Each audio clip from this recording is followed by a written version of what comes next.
Why was Ron rude to Hermione from the start? Were the first years in front of the train? Was the first year boat ride just to buy time for the other houses to get seated? Because in later years, they would just use the carriages, which is much faster. I think the boat ride into Hogwarts was just for first years to just be so fascinated by the view. I know I was. How did Trevor make it there? You know, I think there were a lot of cut footage where Malfoy was practically torturing Neville that we didn't get to see. So I think that Malfoy had something to do with Trevor ending up on the steps. How messed up is it that someone can tell you what family you belong to just by the way you look or dress? Do you think that Snape recognized Harry here just because of his eyes? I mean, look at how he's looking at him. Yeah, he just looked lost in his eyes like, Lily, that's all he was thinking about when he first saw Harry. Also, is Snape talking to Voldemort here? Look how Quirrell is talking like into his shoulder. It's like he has the back of his head deliberately turned to him. Similar to the wand question, is the Sorting Hat first choice Slytherin for Harry just because he has a piece of Voldemort in it? Doesn't the food look delicious? Now, I can't ask where it comes from because after playing Hogwarts Legacy, I know that the house elves make food and then just conjure it up top to the adjacent tables above. Why did the ghost wait until after the food is served to haunt the Great Hall? Really? How many of these photos up here do you just want to have a conversation with? Do the house elves have to wait until the students are sorted before bringing up their belongings? I mean, he just said that your belongings are already here, so I guess they have to wait until the students sort it so they'll know where the stuff goes. How long does Transfiguration last if McGonagall had turned them into pocket watch? Or perhaps a map? Was that more foreshadowing? Did Snape actually do all of these things in the series? You know, looking back, I think he did. He did all of those things. Suppose you don't have an owl. Do you not get mail? Are owls pretty much their versions of cell phones? How many owls would you need in your house? Does everybody get an owl? To send messages back and forth on a trip, do you take an owl with you? Is it sheer confidence that makes your broom behave? Madam Hooch, arresto momentum.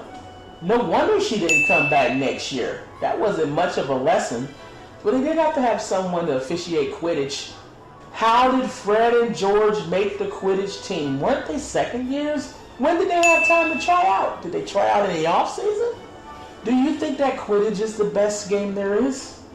I've got some questions. Quidditch has 7 players and they all have roles, right? Reader, chaser, keeper, seeker.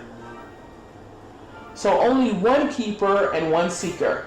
Why do the 2 most important roles in Quidditch only have 1 person playing them? And why are there no bench players? Now, Quidditch has no bench. All of the students in all of the houses, and there's only 7 players that get to play the game? Watch him duck because the camera rig is coming in with the broom. Is this allowed? She brought him the fastest broom to compete with. What about the other Gryffindor players? One seems to be getting hit in the head a lot. Why is there no backup keeper? Why is there no backup seeker? Why is there no bench? Didn't Harry just learn to fly? I mean, they coming in formation like they're the Thunderbirds. Okay, the Golden Snitch is 150 points and it ends the game?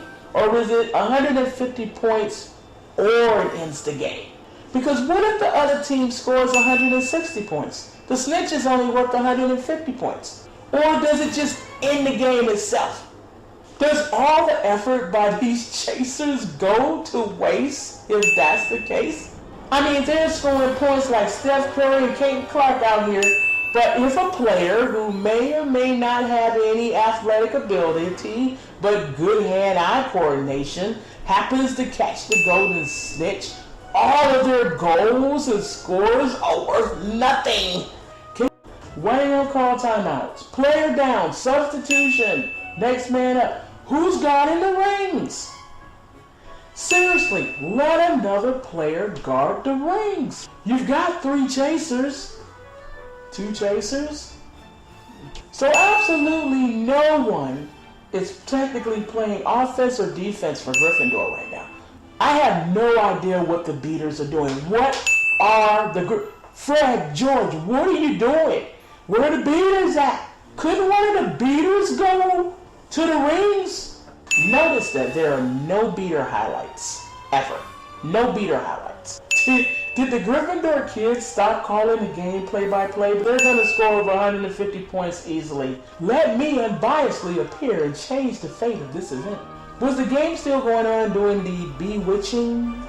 I see the players still flying in the background, so shouldn't there be scoring going on? How did Hermione even get to the Slytherin box so fast? Look how tall those are.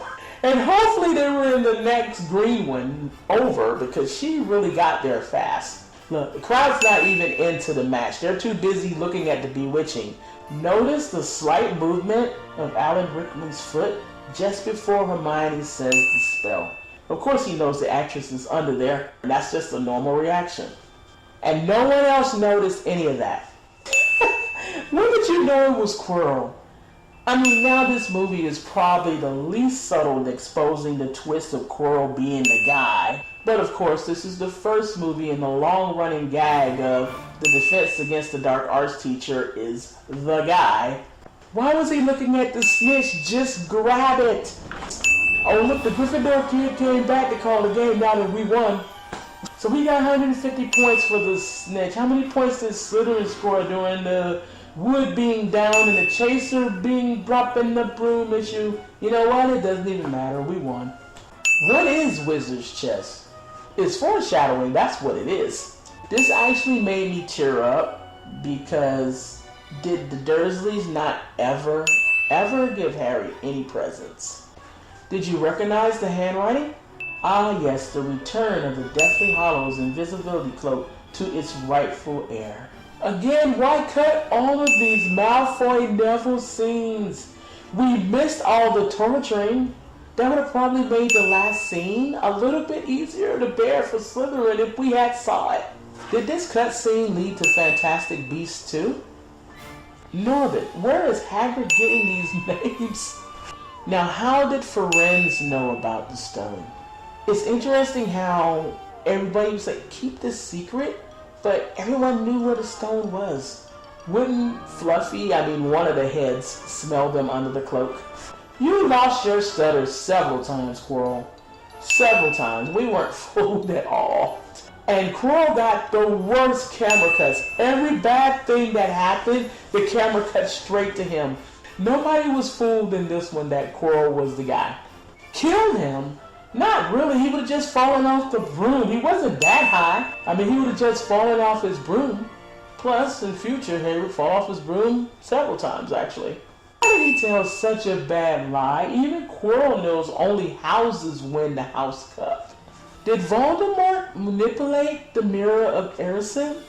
Because Harry was looking into the mirror, and so was him in his head. And he was able to show Harry his parents again. Now, James and Lily were making different expressions from what we seen when Harry was looking into the mirror and seeing him. So it definitely seems like Voldemort was manipulating the mirror to make Harry see his parents in the way he wanted them to see them.